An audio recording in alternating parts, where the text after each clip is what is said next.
G'day guys and welcome back to GNS_gaming for another Dokkan battle video.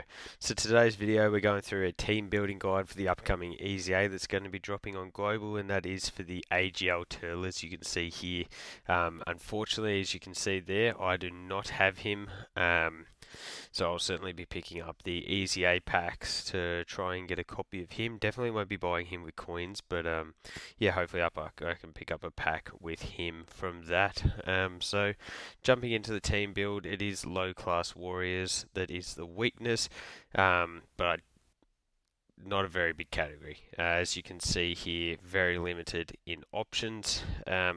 So first and foremost, you look at the best leader for the team, and that is Bardock. He does give the full 130 and 170% with the 4 key as well.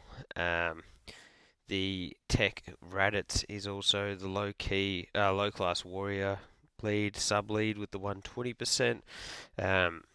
Other ways that you could run this team is just, well, I actually have an SAT 10 them, but if you don't have either of those two units, you could run the Team Bardock team, and after all their EZAs, you could just run all the free-to-play units, and you'd certainly be able to, remembering you will only be able to bring one Bardock though, which does sort of cause issues, but yeah, that's certainly one avenue you can use to beat this. The annoying thing about Bardock being the lead here is the fact that you can't use the physical Easy Aid Bardock.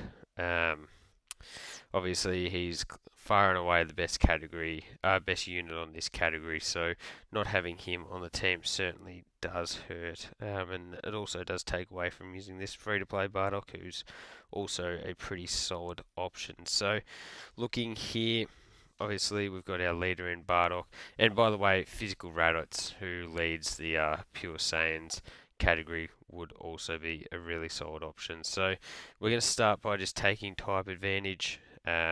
Tora and Raditz are musts. Crits aren't going to play a part here, but being in the right category while also linking up very well, I believe. Is Tora a... There you go. So he gets the recovers 15% HP, which is really handy because obviously in Easy Age you can't use items. I'm going to bring the version C Goku. He's a good support unit, and will be able to deal a lot of damage. Could bring the Batoten Goku if you are struggling for options. The Easy A from the physical Great Ape Goku, also a pretty solid option. As you can see here, he does have the medium chance of launching an additional super when HP is 80% or less, so you can certainly get the triple stack off with him, and that could be a pretty good way to go. If you were bringing the Team Bardock team, you could switch out the STR Bardock for the physical if you have him.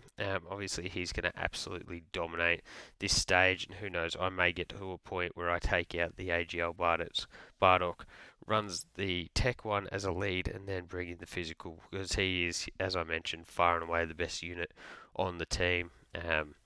Shigesh, who I have an SA15, whoops, should get around to doing that, but as a defensive stacker, he's a very viable option, even though this isn't going to be a long form event.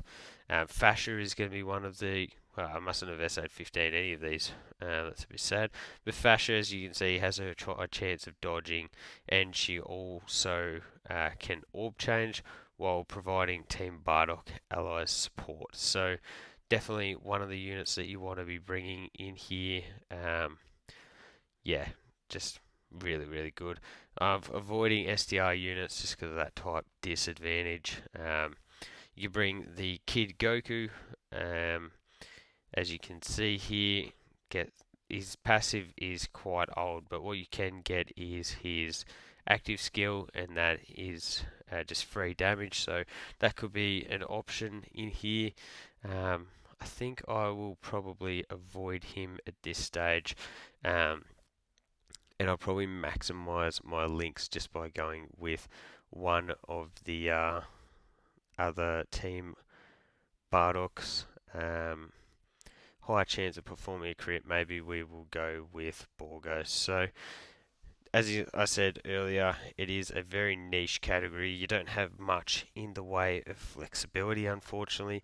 But the good thing about this is that you are able to run a full free-to-play Team Bardock form of the low-class warriors by running the int Team Bardock that you get as a lead, and then filling it out with the EZAs that we do have from that Team Bardock team, and then you can switch out the STR Bardock for the AGL Bardock if you were a bit concerned about the type disadvantage there. So that's the team I'm going to be running it with. Let me know which team you are using down below, and whether you are just going to use that free-to-play team to get these 30 stones and start banking them for the worldwide celebrations. So hopefully you found the video useful. Don't forget to like and subscribe if you want to keep up with the content, and hopefully I'll catch you all on the next video.